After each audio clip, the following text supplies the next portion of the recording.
Hii ni sehemu ya mwisho kabisa ya simulizi nzuri inaitwa Sikujua Ungenisaliti Mpenzi. Mimi naitwa Felix Mwenda kutoka hapa Simulizi Mixi.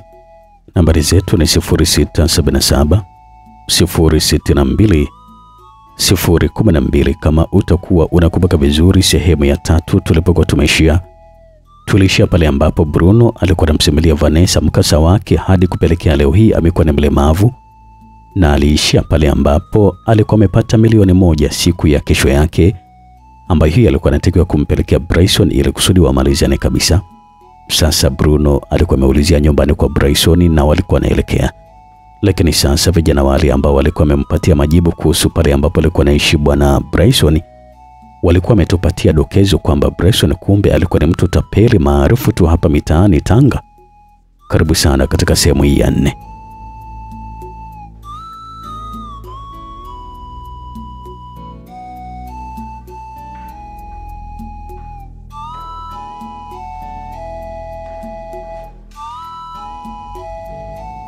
Bruno alitoka kwa mwendo wa taratibu sana, akiwa anaonekana kuanza kuingiwa na mashaka kidogo na kina Bryson, na huko nyuma alikuwa anaacha mzozo.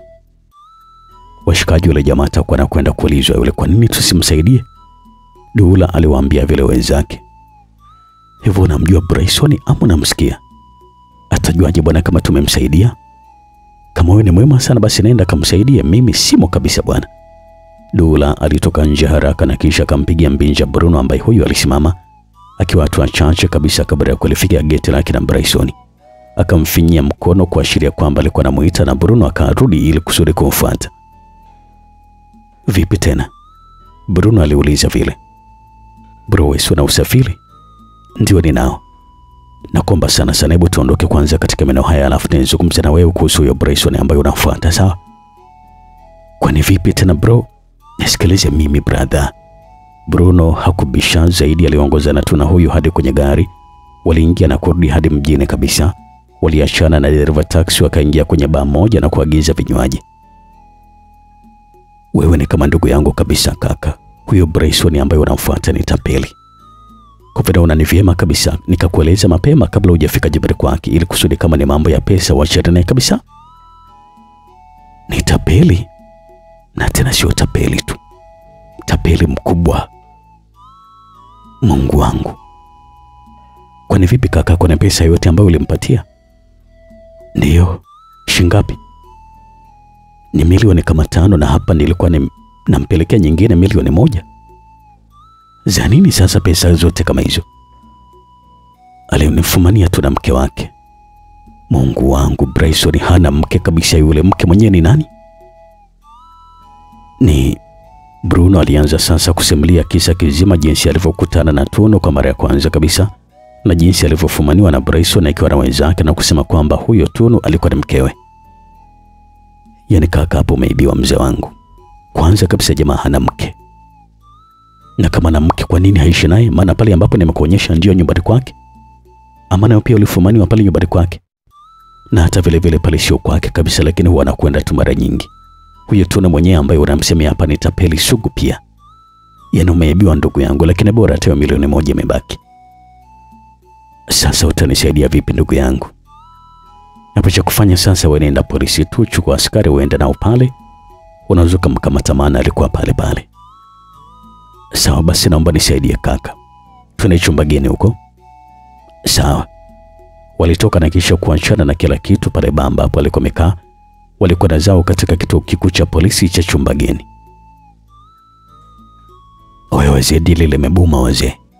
Bryson alikuwa anawaambia vile wenzake. Kivipi sasa mzee? Yule boy atakuja na polisi sio muda mrefu hapa. Kuna mjinga fulani ameshaunguza pisha hapa. Sasa nini sasa? Kila mtu si ameshapata mgao wake. Hapa ni kujichenga tu, mimi hapa ni buti mpaka Dar es Salaam. Tanga sio salama kabisa kwangu. Basi kwa mimi natamba zangu Korogwe ise. Mwingine alidakia vile. Mimi naenda zangu Moshi. Mara baada ya dakika 30 kupita, kila mmoja alikuwa kwenye basi kwa safari ya kwenda sehemu ambayo yeye alikuwa anaona kabisa kwamba ilikuwa ni sehemu inayofaa kujificha. Gari lililokuwa limejaa askari liliingia katika maeneo ya Sahara kwa kasi kweli asubuhi ile. Waliwatafuta kwenye ile nyumba, lakini wote hawakuwepo kabisa. Bruno alitoa wazo kwamba waende Mabawa anapoishi Tunu. Huko ndiko ambako alikokuta vichekesho zaidi. Tunu alikuwa ameshahama tangu usiku wa kuamkia siku ile. Amehamia wapi? Mmoja kati ya askari wale aliuliza vile. Alisema kwamba anahama mkoa kabisa. Anakwenda wapi? Arusha. Arusha? Bruno aliuliza vile bila hata kutarajia. Aliketi chini na kuanza kulia kwa uchungu kweli kweli. Sio pesa zote kati ya zile ambazo alikuwa amewapatia kina Bryson zilikuwa ni zake. Pale zake zilikuwa ni 1,200,000 tu. Nyingine zote zilikuwa ni pesa za kampuni ambako alikuwa anafanyia kazi.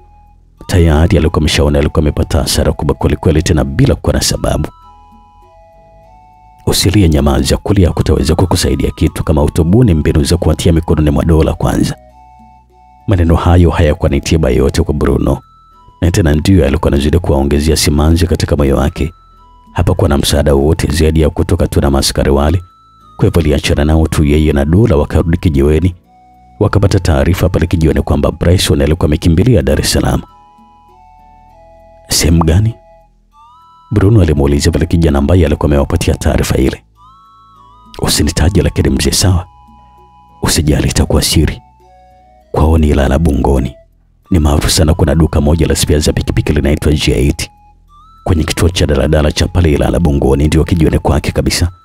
Akishaharibu huko Tanga wanakimbilia kule. Anatulia mpaka swali kipungwa ndio anarudi tena huko Tanga. Asante sana kaka, lazima niende Dar leo yani. Bruno alimwambia vile dola.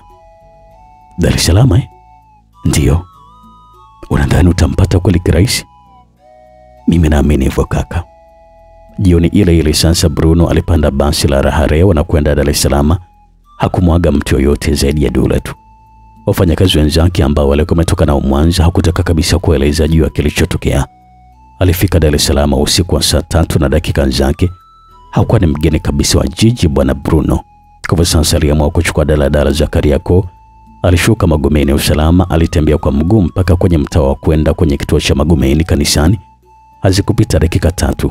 Daladala iliyotoka Kawe kuelekea Buguruni ilipita. Bruno aliingia kwenye gari na kisha kutulia tu kwenye siti. Alishuka kwenye kituo cha Bungoni akiwa amechoka kweli kweli. Zoezi la kwanza kabisa kufanya alikuwa anaangalia lile duka la spare za pikipiki la G8 ambalo hili alikuwa ameelekezwa. Hakuchukua muda mrefu sana, alifanikiwa kuliona vizuri tu, maana lilikuwa barabarani kabisa. Hata hivyo lilikuwa limefungwa hivi. Okay, sasa nimeshajua pa kuanzia. Ninachotakiwa kufanya hapa kwanza ni kutafuta mahali pa kulala. Alafu mambo mengine yatafuata baadaye. Alikuwa anawaza pale Bruno mwenyewe na ukwenda kaondoka pale Bungoni. Alichepuka kwenye mitaa yule mitatu na kisha aliona guest moja nzuri ambayo hii ilimvutia. Aliingia ndani na kisha kuilipia. Alikwenda chumbani kwake kwanza kabisa, alioga na kisha alitoka nje kutafuta chakula. Baadaye tena akarudi na kulala. Kitu kimoja tu ndicho ambacho kilikuwa kimeutawala ubongo wake muda ule bwana Bruno. Ilikuwa ni namna gani ambavyo atampata Bryson. Saa 2 kamili za asubuhi Bruno alikuwa yupo kwenye soko la Michikichini Ilala Boma. Kazi kubwa iliyompeleka pale ilikuwa ni kutafuta tu jaketi na kofia. Aliponunua vitu hivyo sasa alivaa pale pale. Akaona bado kuna upungufu kidogo, akanunua miwani ya jua kabisa na kisha kuivaa. Yes, hapa sasa ataweza kabisa kunitambua. Alianza vile na ukweli anaanza kutembea kwa miguu taratibu kuelekea kwenye mitaa ya Boma. Alitembea taratibu mpaka Bungoni na kukaa kwenye grocery moja ambayo hii ilikuwa upande wa pili. Alianza kunywa bia zake taratibu na huko macho yake alikuwa anaangalia tu mbele kwenye duka la spare. Hadi kufika mida ya saa 7 za mchana bado hakumwona kabisa Bryson akiwa anatokea. Hilo likawa linazidi kumuumiza sana kichwa chake bwana Bruno. Muda wa kula sasa ulifika. Akala ndio, lakini bado hakufanikiwa kabisa kumwona Bryson. Alijua wazi kabisa kwamba hakutakiwa kabisa kumuulizia kwa mtu, kwa sababu kwa kufanya hivyo asingeweza kabisa kumpata. Saa 9 za alasiri akaamua sasa kurudi zake chumbani kwake ambako alikuwa amepanga gesti. Akaoga na kisha kulala kidogo. Saa 12 alitoka na kisha kwenda moja kwa moja mpaka kwenye ile duka la spare. Alijiongea taratibu mpaka dirishani. Vipi habari yako braza? Bruno alisalimia vile. Poa poa tu, vipi shwari? Amini kupo watu. Vipi, niambie kaka unahitaji nini? Samahani sana ndugu yangu, nilikuwa namuulizia Nani? Anaitwa Bryson, ni mjomba wangu mimi. Hauna namba zake za simu? Nimepoteza kaka. Kwani unatokea wapi? Natokea Morogoro huko. Hebu eleza ukweli kidogo bwana, ni ndugu yako ama unaishi naye? Hapana kaka, mimi ni ndugu yangu kabisa, kama nilivyokuambia ni mko wangu. Kwa nini sasa umekuja kuulizia hapa? Yeye mwenyewe alishawahi kuniambia kwamba hapa ndio kijioni kwake, wanapenda sana kuja mara nyingi. Bruno alikuwa makini kweli kweli kujibu maswali ya yule mhudumu kwa umakini mkubwa ili aweze kumweleza ukweli. Yule kaka alimwangalia kwa muda akiwa kimya kabisa, ni kama alikuwa anajifunza vitu fulani kupitia macho yake hivi. Sikiliza sasa, wewe ni mwenyeji sana hapa Dar es Salaam? Hapana, sio sana, lakini kidogo naijua mitaa. Unajua klabu ya wazee? Hapana, sijui iko wapi. Utavuka barabara hapo, alafu napandisha nayo moja kwa moja, utaona miti mingi hivi ya mijohoro kushoto kwako. Hapo ndio utakutana na hiyo klabu ya wazee. Tangu jana hapo ndio Bryson amekuwa akishinda pale, anakunywa tu na marafiki zake. Sawa kaka, nashukuru sana, basi ngoja niende.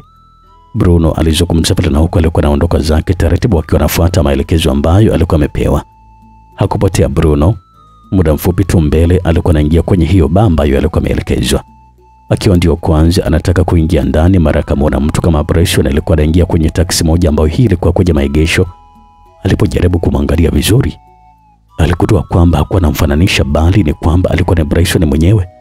Haraka sana bwana Bruno aligeuza na kisha kurudi hatua chache kabla ya kumfikia Bryson, naye sasa akawa ameshamuona. Ondoa gari haraka. Bryson alimwambia vile dereva taxi.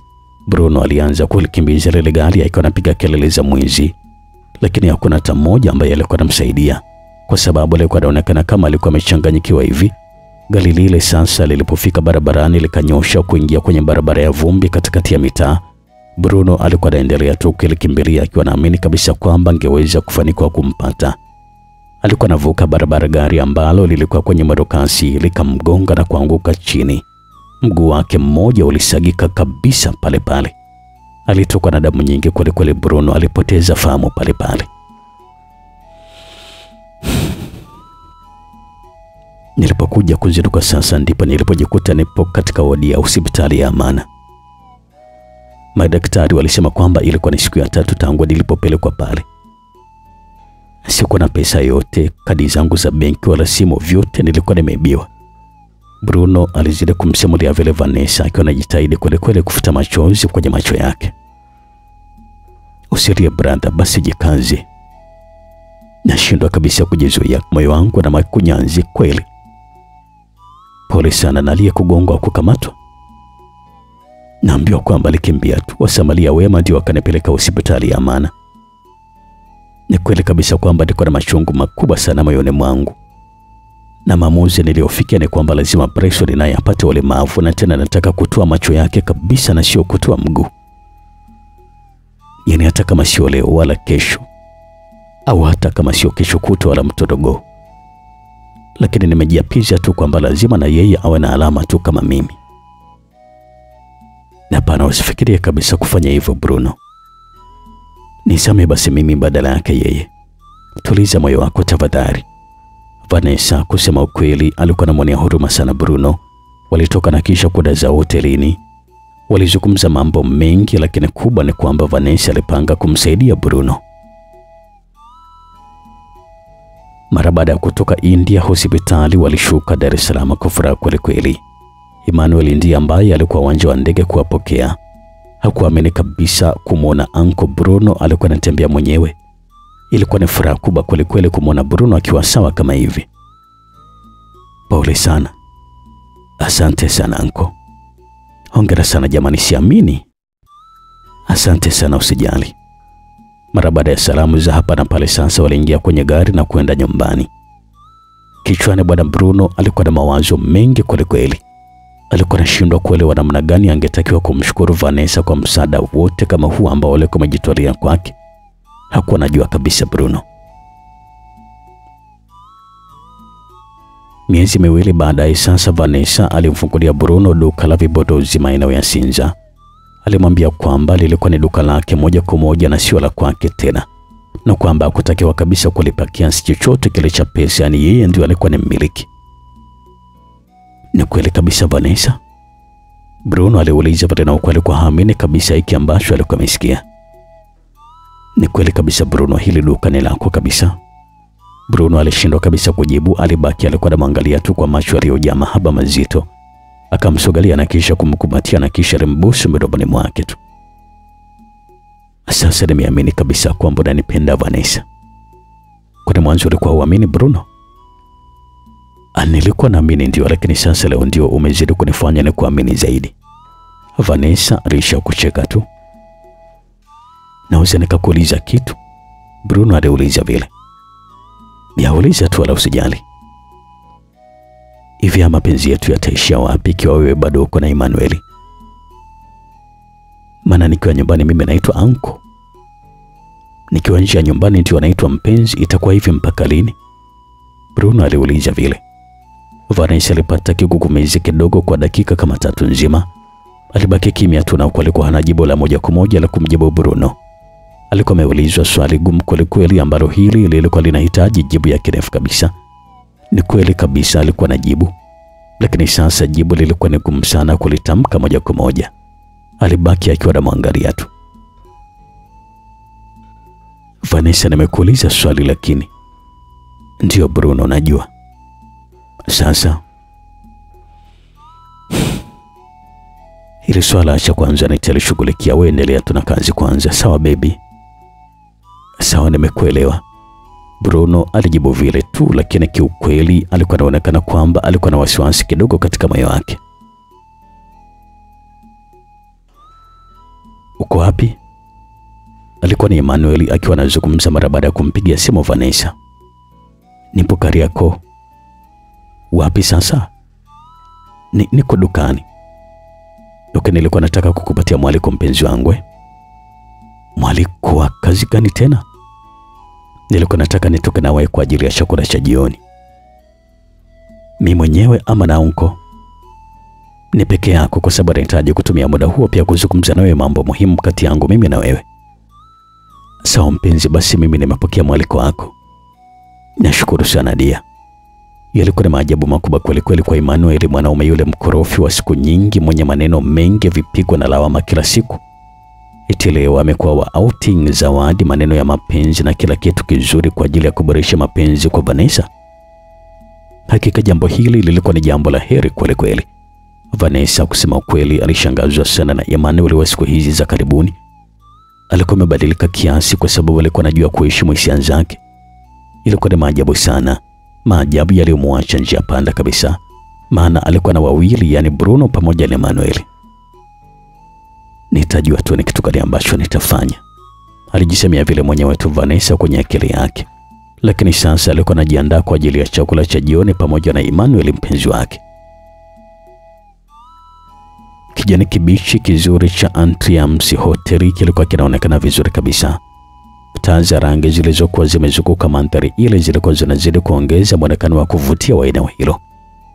Maji yaliyokuwa yanatilika kwenda kwenye mabwawa ya kuogelea pia yalikuwa yanazidisha utulivu wa Antriams Hotel. Emmanuel sasa anashuka kwenye gari, macho yake yakiangalia vizuri hoteli hiyo nzuri iliyopo Sinza Afrika Sana jijini Dar es Salaam.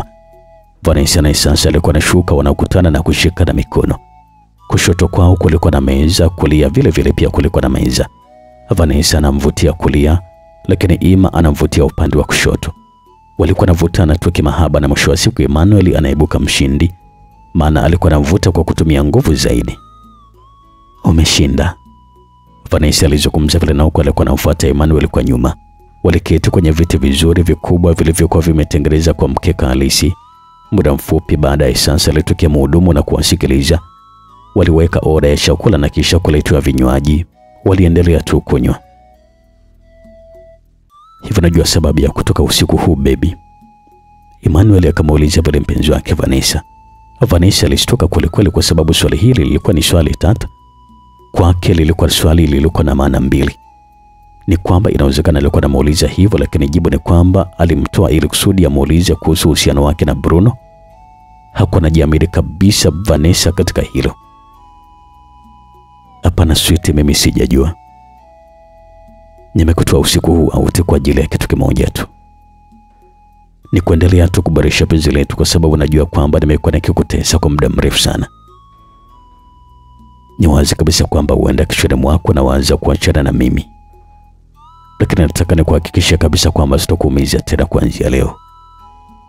Sitakutesa tena na sitakufanyia lolote baya kwa mara nyingine tena.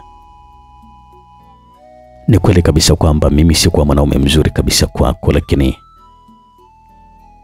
nataka nikuhakikishia kwamba nimeamua kubadilika moja kwa moja. Sihitaji tena mambo ya kugombana na wewe. Nimeshatambua makosa yangu na najua kabisa kwamba natakiwa kukufanya uwe na furaha wakati wote. Nakupenda sana mpenzi wangu. Alizungumza pale Emmanuel kwa sauti ambayo ilikuwa imejaa utulivu kabisa. Vanessa alikaa kimya akiwa anamsikiliza tu. Maneno yake yalikuwa yameingia kweli kweli, na kimsingi Emmanuel hakuwa na haja ya kuzungumza sana, kwa sababu hata matendo yake ya miezi miwili mitatu iliyopita kutoka Vanessa ametoka India pamoja na Bruno yalikuwa yanaonyesha kabisa alikuwa anamaanisha kitu gani.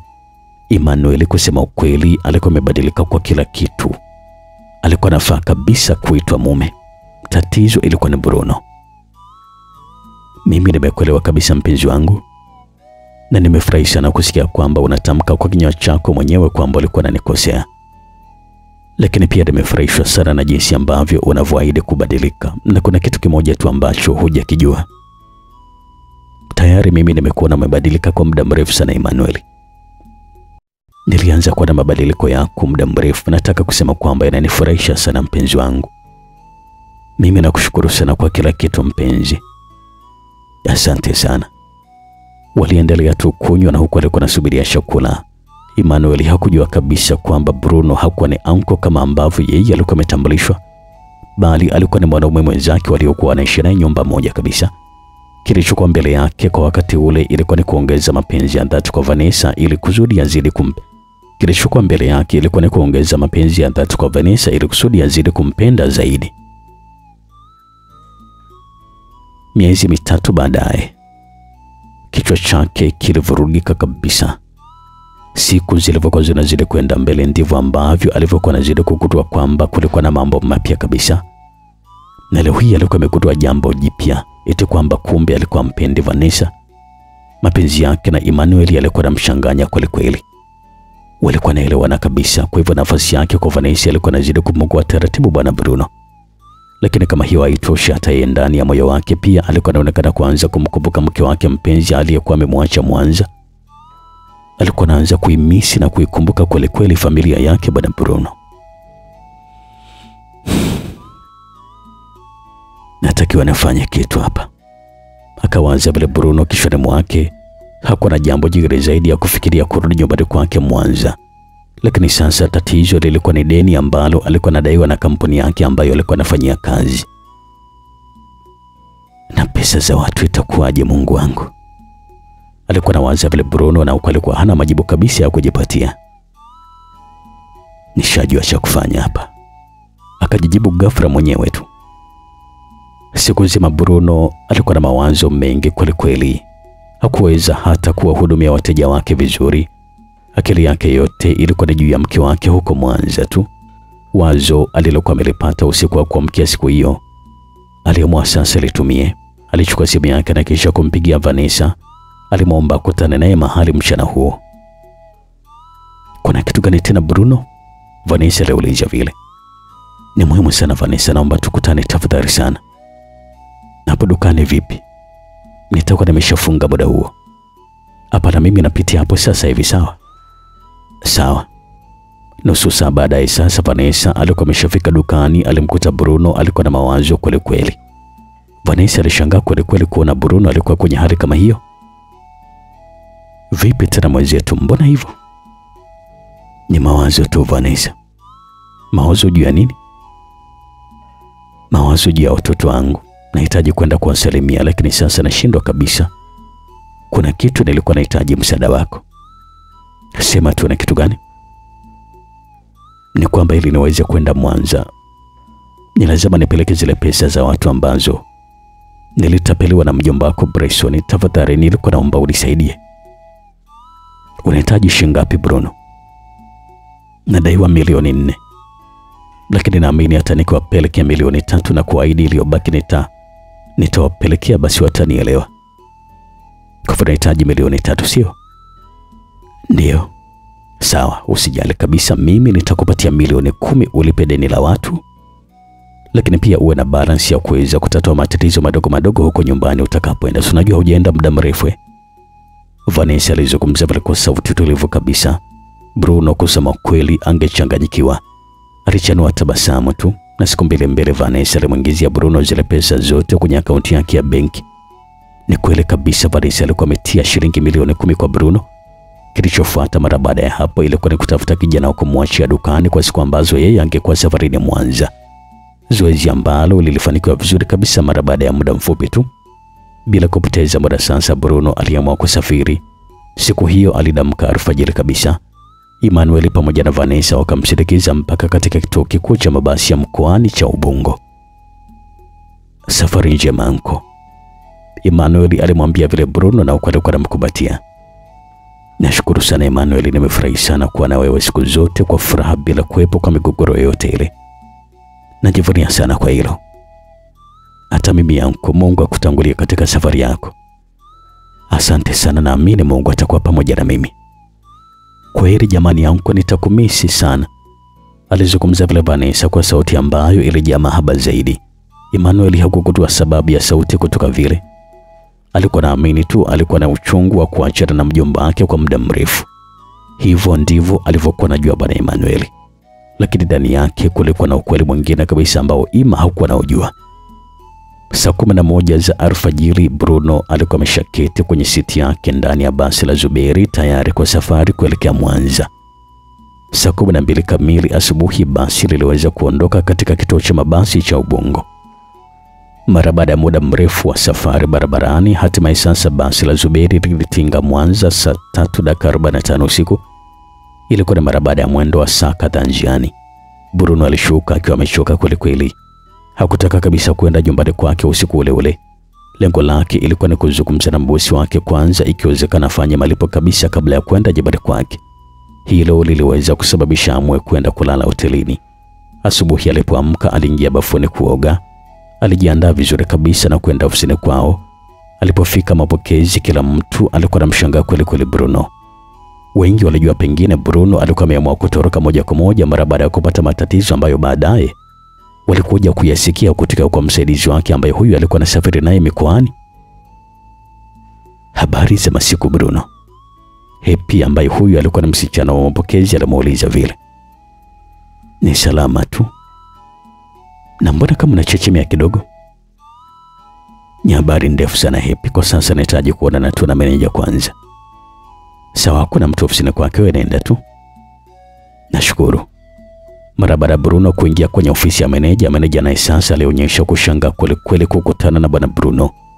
Lakini cha ajabu, tofauti kabisa na matarajio ya Bruno, hakuwa na uso wa hasira hata kidogo. Badala yake meneja alionekana kufurahia kweli kweli kumwona bwana Bruno. Alisimama na kisha kumkumbatia. Bruno, vipi, ulipotelea wapi? Meneja aliuliza vile, na huko alikuwa amelala begani mwake tu bwana Bruno. Ni matatizo tu bosi, matatizo.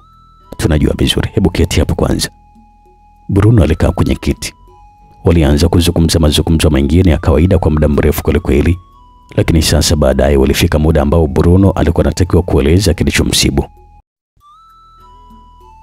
Bosi, kusema kweli nilipata matatizo ambayo naweza kusema kwamba ni kama matatizo ya kujitakia tu, lakini sasa naamini ilikuwa ni lazima yanipate kusudi niweze kujifunza. Na ni kweli kabisa nimejifunza kutokana na matatizo niliyopitia. Ni nini hasa bwana Bruno? Na ni kwa nini huku nataka hata kutushirikisha? Kusema ukweli ni aibu tu bosi, lakini nitakusimulia tu. Bruno alianza kumsimulia kila kitu meneja, jinsi ambavyo kilikuwa kuanzia mwanzo kabisa, vile ambavyo alivyokutana na Tono Mwanza mpaka alipopata ajali na kuumia mguu. Hakutaka kabisa kuficha kitu hata juu ya Vanessa. Alimweleza jinsi ambavyo alikuwa amemsaidia mpaka kupata mguu wa bandia huko India. Hata hivyo hakumaliza kama alikuwa ameingia kwenye mahusiano ya kimapenzi na Vanessa. Swala hilo hakuweza kabisa kusema. Lakini pia hakumweleza kabisa kuhusu kumpatia pesa. Alichosema yeye ni kwamba Vanessa alikuwa amejitolea tu kumsaidia kwa kila hali, kwa sababu alikuwa amemwonea huruma kweli mara baada ya kukutana naye hospitali alipokwenda kumwangalia mjomba wake.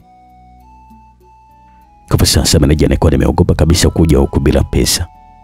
Nilijua kabisa kwa vyote vile mngenikamata na kuniweka ndani tu. Kwa hivyo nikajitahidi sana kujikusanya. Nimekuja na milioni 2 ambazo nitaomba mzipokee, na kisha zilizobaki nitakuwa nikizilipa polepole. Alizungumza vile na Bruno, na ukweli alikuwa anadanganya kabisa, kwa sababu ukweli ni kwamba Vanessa alikuwa amempatia milioni 10 ambazo angeweza hata kulipa zote milioni 4 hata na fidia kabisa. Lakini yeye alikuwa amekuja kwa kutesti zali kwamba alikuwa na milioni 2 tu. Hapana kabisa bwana Bruno. Kampuni yetu inatambua vizuri kabisa mchango wako. Tulishafuatilia swala lako kwa karibu kabisa, tumegundua kilichotokea vizuri kabisa. Kwa sasa kama kampuni tulishaamua kusamehe moja kwa moja, na mchakato uliokuwa unaendelea sasa hivi ilikuwa ni kwa ajili ya kukutafuta ili kusudi tukuita uendelee na kazi kama kawaida. Hata mkurugenzi aliagiza hilo pia lifanyike haraka sana. Kwa hivyo sijali kabisa bwana Bruno. Kila kitu kilishaisha muda mrefu tu. Na ndio maana hata ofisi iliendelea kukilipia kodi ya nyumba baada ya wewe kutoweka na kumwacha mkeo pamoja na watoto. Ofisi iliendelea kulipa kodi ya nyumba vile vile. Na familia yako iko salama kabisa. Kampuni inaendelea kuwajibika kwa kila kitu pia. Ondoa mashaka kabisa Bruno, nenda nyumbani ukapumzike kwanza. Kesho asubuhi njoo uje ili kusudi tufanye mazungumzo kidogo mbele ya bodi, halafu utaanza kazi kama ilivyokuwa mwanzo. Alizungumza vile tu meneja. Sawa bosi, mimi nimekuelewa vizuri kabisa. Nashukuru sana na Mungu akubariki sana. Nashukuru sana pia bwana Bruno. Siku njema Asante sana bosi. Bruno alitoka pale ofisini kwa meneja na kwenda kusalimia na wafanyakazi wengine. Maswali yalikuwa ni mengi sana, lakini majibu yalikuwa ni kwamba atatoa ufafanuzi wa jumla siku akirudi tena kazini.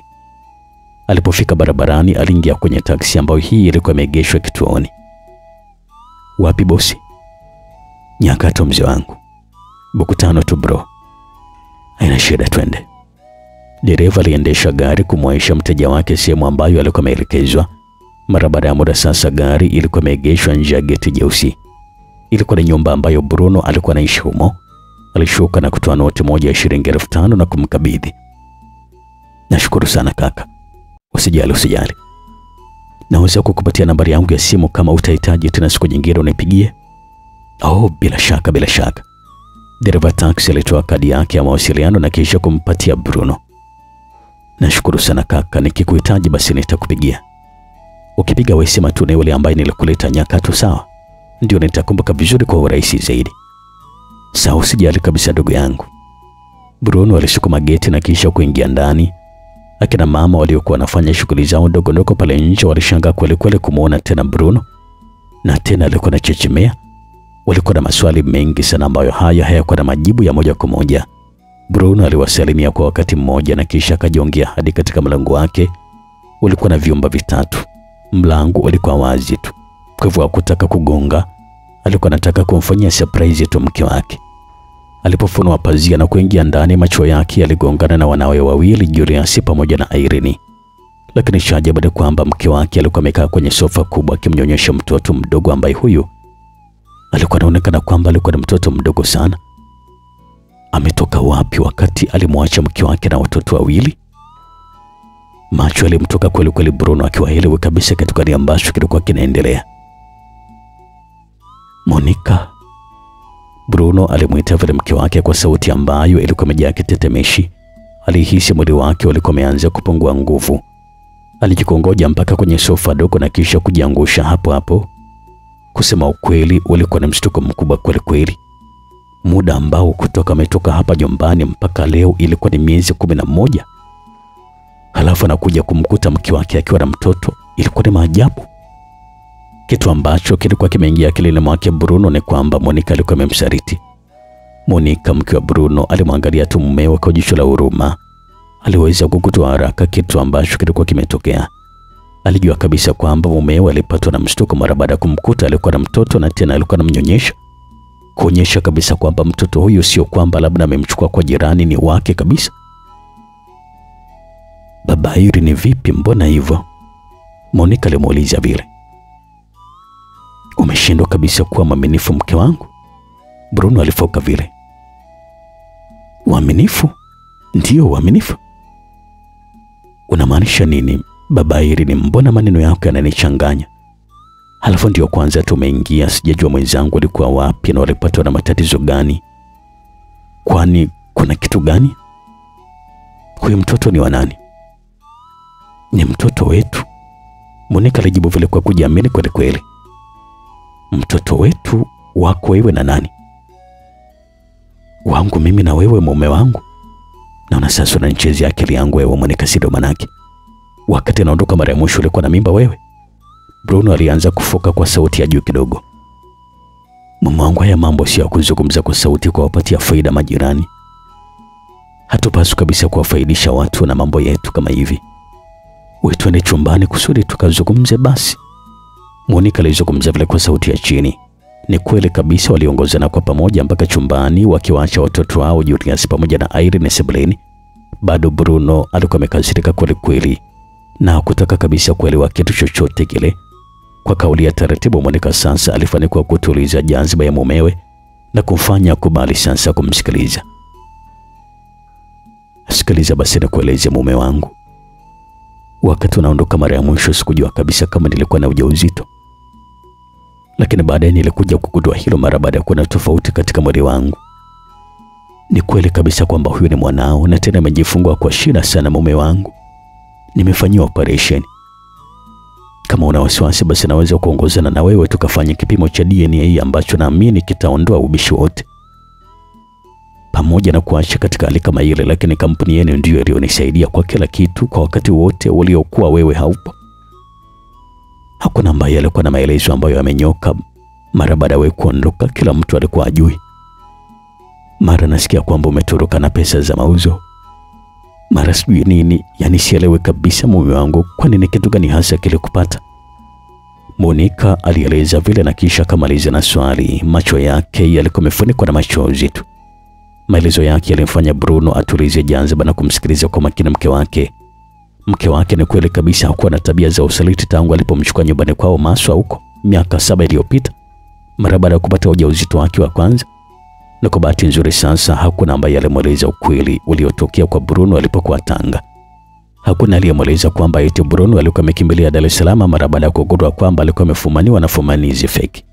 Taarifa hizo za Bruno kufumaniwa hazikuwa zimemfikia kabisa Monica, jambo ambalo kusema ukweli Bruno lilimfurahisha sana. Kazi ambayo sasa alikuwa nayo ilikuwa ni moja tu, kumweleza mke wake alipokuwa na mambo yalimkuta hadi kufikia hatua ya kupoteza kabisa mguu wake. Bruno alikaa kimya kwa muda. Alikuwa anatunga sheria na namna ya kumdanganya mtu mke wake, lakini uongo ulikuwa nakataa kabisa kukubali. Bruno, naomba niambie basi mume wangu, nini tatizo? Mke wangu, acha tu, na sio kweli kabisa kwamba nilitoroka na pesa za kampuni. Ukweli ni kwamba nilitapeliwa tu mke wangu. Ulitapeliwa? Ndio. Wapi? Nilikutana tu na matapeli wakanidanganya kwamba wao ni waganga wa kienyeji na walikuwa na dawa za kunifanya mimi niwe tajiri. Na katika mazungumzo yetu akaniambia kwamba nipeleke pesa nikazifukia ufukweni mwa bahari. Nikirudi ningekuta zimeongezeka maradufu, na mimi nikafanya kama ambavyo alikuwa amesema. Lakini sasa niliporudi baadaye sikuzikuta kabisa. Nikachanganyikiwa, na baadaye nilipowashirikisha watu wakaniambia kwamba wali ni matapeli na wanapatikana Ilala, Dar es Salaam. Nikaamua sasa kutokukubali kabisa, nikafunga safari kwa saka. Kwa bahati mbaya sasa nikiwa nakimbilia gari mara baada ya kuwaona nikapata ajali mbaya sana ya gari. Na hapa mke wangu anaponiona sina mguu mmoja. Huu niliona hapa ni wa bandia. Niliteseka sana kusema ukweli, lakini sasa nashukuru sana Mungu nilipata mtu akanisaidia.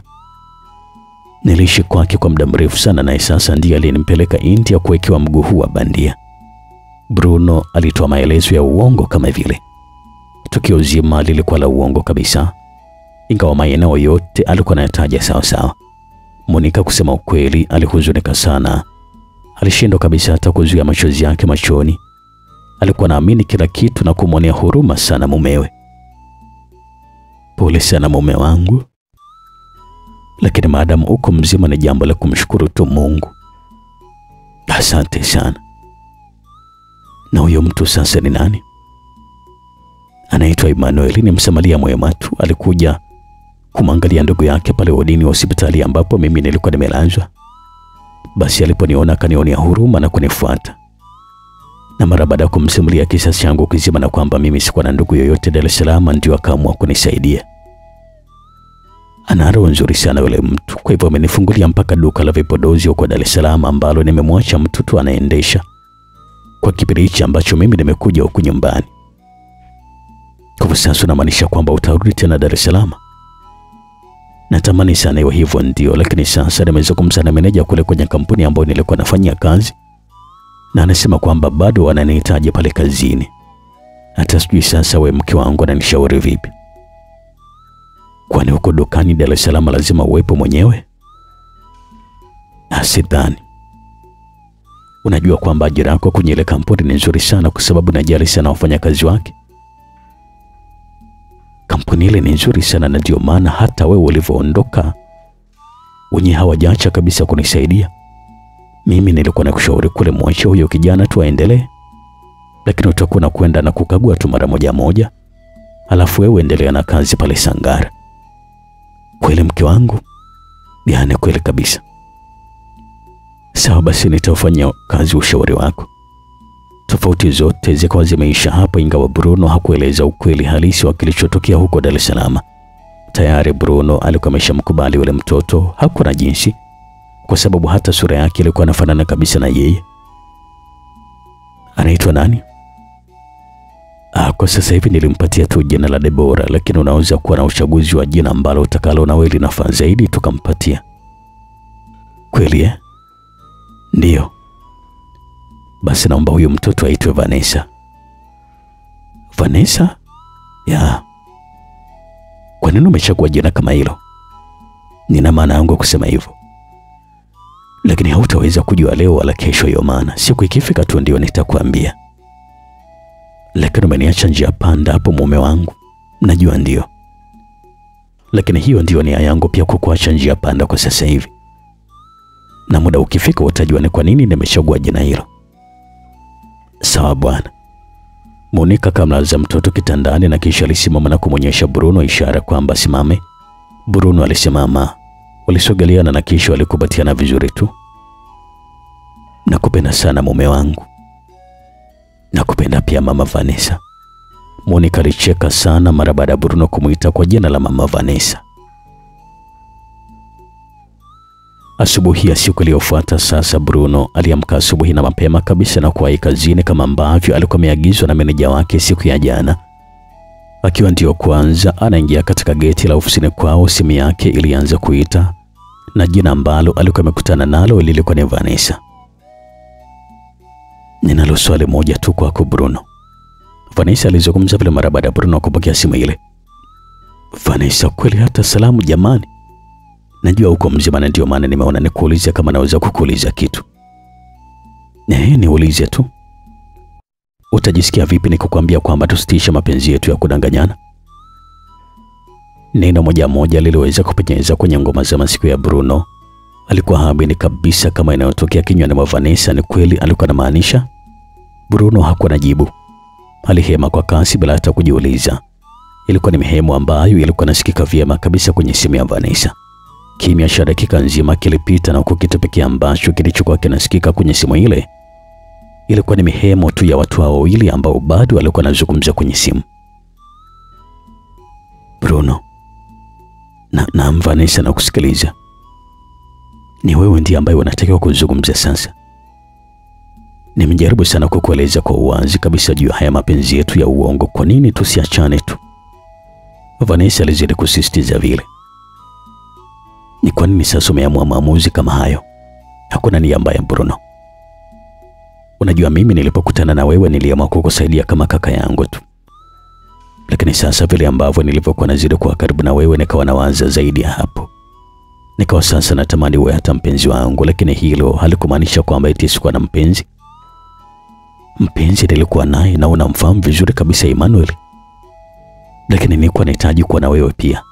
mara baada ya kupoteza amani yote katika penzi langu na Ima. Na unajua kabisa kwamba Ima alikuwa ni mkorofi sana, lakini ndani ya moyo wangu niliendelea tu kumpenda na kumvumilia vile vile. Na ni kweli kabisa Bruno, mimi nilikuwa nimepanga kabisa kuishi na wewe. Lakini sasa nitaweza vipi ikiwa tayari wewe mwenyewe ulishanithibitisha kwamba una mke pamoja na watoto? Kutaka kuishi na wewe maana yake ni kwamba ni kuachanisha na mke wako, jambo ambalo linaweza kuwa hatari katika maisha yangu. Kwa sababu kama familia yako ikimwaga machozi, laana yote ingekuwa juu yangu mimi. Naamini kwamba hata wewe unampenda sana mke wako, lakini tu ulikuwa unalazimika kuwa na mimi mara baada ya kukusaidia tu. Nataka nikuhakikishe Bruno kwamba Ima amebadilika sana siku za hivi karibuni. Amebadilika sana sasa hivi Emmanuel. Anajua kila kitu ambacho anafanya na amekuwa ni mwanaume mwenye mapenzi ya kweli kabisa kwangu. Kwa naamini kabisa kwamba amejifunza kitu, na kwa sasa mimi sitakiwi kabisa kumsaliti tena. Kwa sababu hata yeye anatambua kabisa kwamba kwa sasa anisaliti kama ilivyokuwa zamani. Sikutaka kumsaliti mpenzi wangu, na mimi sikujua kabisa kama angenisaliti. Lakini tayari ameshatokea. Naomba tufunge ukurasa mpya kabisa. Alizungumza vile Vanessa katika simu hii kwa sauti ya taratibu kabisa. Baada ya hapo sasa alibaki kimya akiwa anataka kumsikiliza Bruno. Bado Bruno alikuwa kimya tu. Usiogope kabisa Bruno, sawa? Kila kitu ambacho nimekufanyia kitabaki kuwa chako hivyo hivyo. Duka litaendelea kuwa kwako. Tutabaki kuwa ndugu wa kawaida na tutaendelea tu kuwasiliana kama kawaida. Alizungumza vile tena Vanessa. Nimekuelewa vizuri kabisa Vanessa, na niseme tu kwamba nashukuru kwa yote. Hakuna chochote kibaya ambacho kimetokea. Huku nyumbani ni wazima kabisa. Na niko na habari nzuri sana kwako pia. Habari gani? Mke wangu nimemkuta yuko na mtoto mwingine wa kike, na kumbe wakati naondoka mara ya mwisho nilimwacha na ujauzito. Oh, hongera sana Bruno. Nashukuru sana Vanessa, lakini kitu cha kufurahisha zaidi nimempatia jina lako kama kumbukumbu ya maisha yangu siku zote. Kwa sasa binti yangu anaitwa Vanessa. Vanessa? Ya Vanessa, yani wewe hapo. Nashukuru sana Bruno kwa kutambua mchango wangu katika maisha yako. Nadhani pia ni vizuri nikamuona mwanao hata mkeo pia. Na kuna shida kabisa Vanessa, karibu sana Mwanza. Sawa basi, ngoja niangalie taratibu zangu kwanza alafu nitakujulisha. Bruno aliogopa sana mara baada ya kukutanisha macho yake na mkurugenzi mtendaji wa kampuni yao ya Sangara. Walikuwa ndani ya chumba cha mkutano, bodi ya wakurugenzi yote ilikuwa imetimia pia. Lakini punde tu mtendaji mkuu alisimama na kisha kuanza kuzungumza. Kama nilivyozungumza na nyinyi jana jioni katika kikao cha dharura, Bruno amerudi. Na tena amekuja mwenyewe mara baada ya juhudi za kumtafuta sisi kushindikana. Alikuja akitambua kabisa kwamba amekosea, na pia alileta sehemu ya pesa ambazo anadaiwa. Lakini nilizikataa kama tulivyokubaliana kwenye vikao vyetu vyote vilivyopita kuhusu yeye mara baada ya Bruno kutoweka. Mara baada ya hayo sasa namkaribisha MD aweze kuzungumza. Mkurugenzi mtendaji wa kampuni hii ya Sangara Bwana Levocatus Singereja aliwatazama watu wote ndani ya chumba kile cha mkutano, akajikoza kidogo na kisha kuanza kuzungumza pia. Nafikiri kila kitu kimeshazungumzwa, hakuna kitu kigeni kabisa hapa. Makosa yaliyotokea ya Bwana Bruno sio makusudi kabisa. Ni ya ujana tu ambayo ingewezekana yanaweza kumkuta mtu mwingine yeyote yule. Hakukusudia kabisa kuiba. Alifanya kwa ajili ya kujilinda na aibu ambayo alikuwa ameipata. Kwa kampuni ni hasara ndio, lakini sasa tumejaribu sana kuzingatia muda aliofanya kazi na sisi pamoja na uaminifu wake mkubwa alioonyesha kwa kampuni. Tukaona bado Bwana Bruno anahitajika kwenye kampuni. Kwa sasa napenda kuchukua nafasi hii kukupatia pole sana Bwana Bruno. Hayo ndio maisha, lakini sasa naamini kwamba utakuwa umejifunza. Kwa muda wote uliokuwa haupo, kampuni ilisaidia familia yako kwa hali na mali. Hii yote ni kuonyesha kwamba bado tulikuwa hapa pamoja na wewe. Umeshasamehewa hasara zote ambazo umesababisha, na unatakiwa kuanza kazi haraka sana iwezekanavyo, ukiwa katika nafasi yako ile ile kama ambavyo uliacha. Pole sana na karibu tena Sangara Distributors. alimaliza kuzungumza vile Bwana Ngereja. Bruno kusema ukweli hakuamini kabisa maneno haya ambayo alikuwa anayasikia. Machozi ya furaha yakaanza kumiminika machoni mwake. Alisimama na kisha kuwatazama watu wote waliokuwa kwenye chumba cha mkutano, akawapungia mkono tu. Niseme tu kwamba nashukuru sana kwa kila kitu na asanteni sana. Ahadi yangu kubwa kwenu ni kwamba nitafanya kazi kwa bidii na nguvu zangu zote. Alizungumza vile Bruno na huko machozi yalikuwa yanazidi kumiminika machoni mwake. Makofi yalipigwa kwa wote. Lazima nikwambie ukweli kabisa Emmanuel. Najua kwamba umenisaliti sana kwa muda mrefu, lakini mimi nimeshasamehe yote, maana najua kwa sasa una tabia kama hiyo tena. Lakini sasa niko na siri ambayo ilikuwa inanitesa sana kwa muda mrefu.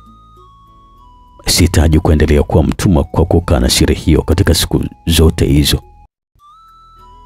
Ima hata mimi nilikuwa na kusaliti pia. Unasemaje wewe? Ndio, nilikusaliti mpenzi wangu. Najua utaumia sana katika moyo wako, lakini sasa naomba tu tuache hayo mambo. Tubaki na maisha yetu tu. Vanessa. Ima alizungumza vile kwa mshtuko kweli na ukweli kwa ametoa macho yake kwa mshangao. Naomba niamini kabisa Ima kwamba siwezi kabisa kurudia. Lakini imenipasa niseme tu ukweli kwako kwa sababu nimeona nimeshindwa kutubu kwako. Lazima niwe mkweli tu Ima. Bruno kusema ukweli hakuwa ni mjomba wangu kabisa na wala sina undugu naye wote ule. Emmanuel alitoa macho kwa mshangao kweli. Hakuwa ametegemea kabisa kusikia maneno kama haya kutokea kwa Vanessa. Kwa Bruno sio mjomba wako, si ndio? Sio kabisa. Ngoja nikusimulie ukweli wote Emmanuel. Iko hivi. Kuna siku moja mimi nilikwenda hospitali ya Amana kumwangalia mjomba wangu Bryson ambaye alikuwa amelazwa. Nikiwa naingia wodini sasa nikamwona Bruno kitandani akiwa anaonekana kukata tamaa kabisa ya maisha. Na machozi yalikuwa na ucharaza tu uso wake muda wote. Vanessa aliendelea tu kumsimulia Emmanuel kisa kizima kilivyokuwa, jinsi alivyokutana na Bruno hospitali, kuamua kumsaidia na hata kusafiri naye mpaka India kwenda kuwekewa mguu wa bandia. Ima kusema ukweli alijihisi yupo kwenye ndoto mbaya ambayo hakuwa anaitamani kabisa. Alikuwa naamini baadaye angeamka usingizini na kuendelea tu na maisha yake kama kawaida. Lakini ukweli ni kwamba hiyo haikuwa ni ndoto. Ni kitu ambacho kilikuwa halisi kabisa. Ni kwamba Vanessa alikuwa anamsaliti kama ambavyo yeye alikuwa anasaliti. Vanessa, umenisaliti? Emmanuel alitoka na maneno kama hayo na ukweli ukamekunja uso wake tu. Ni kweli kabisa mpenzi wangu, nilikuwa nakusaliti. Lakini sasa imenipasa na kueleza ukweli kuliko kuficha maradhi ndani ya moyo wangu. Nilikusaliti ndio mpenzi wangu, lakini sasa sababu kubwa ni wewe. Kwa sasa sitaraji kabisa kurudia ujinga kama huo. Naamini na wewe pia umetulia kwa sasa hivi. Vanessa alizungumza vile kwa sauti ya majonzi na kuonekana kujuta kutoka ndani kabisa. Emmanuel alikuwa na wakati mgumu kweli. Machozi yalianza kumtoka machoni mwake kwa sababu hakutegemea kabisa kama angesalitiwa kama hivyo. Una sababu yoyote ya kulia Emmanuel mpenzi wangu? Yaacha zamani yabaki kwa sehemu ya historia tu. Emmanuel hakusema kitu zaidi ya kumsogelea tu Vanessa na kumkumbatia. Walibaki wameshikana tu kwa muda wote, machozi yakiwatoka. Baadaye sasa waliachana na kutazamana machoni, na huko machozi yalikuwa yanaendelea tu kuchuruzika kwa kila mmoja, na huko alikuwa anatabasamu. Nakupenda sana Vanessa. Nakupenda pia Emmanuel. Asante sana mpenzi, umeniita jina ambalo nalipenda. Ni muda mrefu sana hujaniita jina langu lote. Emmanuel alizungumza vile na huko alikuwa anazidi kuangua kicheko ambacho hiki kiliungwa mkono na Vanessa ambaye huyu aliendelea kucheka pia naye. Mwezi mmoja baadaye, sebule ilikuwa katika mpangilio wa kuvutia kabisa. Kwenye viti walikuwa wamekaa watu watatu ambao hawa ni Vanessa, Emmanuel pamoja na Monica mke wa Bruno ambaye yeye alikuwa amesimama tu. Ilikuwa ni muda mfupi tu mara baada ya kuwapokea uwanja wa ndege wakitokea Dar es Salaam. Wote walikuwa wanaonekana kuwa na furaha kweli. Bruno akawatazama tena na kisha alifungua kinywa chake na kuanza kuzungumza. Karibuni sana jamani, hapa ndio nyumbani kwangu, nyumbani kwa Mr. Bruno. Yule pale mnayemwona pale ni mke wangu, anaitwa Monica. Lakini napenda sana kumuita Mama Vanessa. Vanessa ni jina la binti yetu wa mwisho, alizungumza vile bwana Bruno, na ukalikuwa na utazama tena kwa zamu. Monica, alizungumza vile, na ukalikuwa na mgeukia mkewe. Kutana na marafiki zangu hawa, Vanessa pamoja na Emmanuel.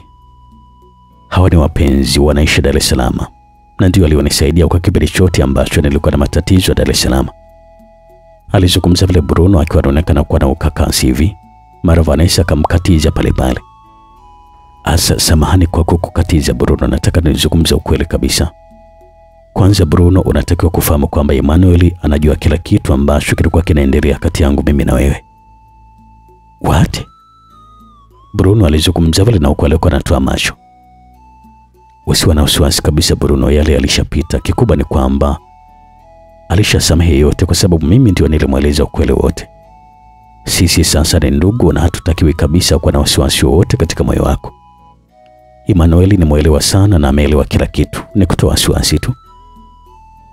Nashukuru sana kusikia hivyo. Nadhani ni vyema kama tutapata maji ya matunda pamoja na kupiga cheers kama ishara ya furaha ya kufungua ukurasa mpya. Sawa, Vanessa alizungumza vile. Monica alisema wanakisha kwenda kuchukua juisi kwenye friji, na kisha kamimina kwenye glasi nzuri za kisasa ambazo hizi zilikuwa zimeandaliwa mapema kwa shughuli hiyo tu. Akaziweka mezani na kila mmoja alichukua yake na kusimama. Haya, 1 2 3, cheers, Bruno alizungumza vile, na wote sasa waligonganisha glasi zao. Walianza kunywa kwa furaha kweli kweli.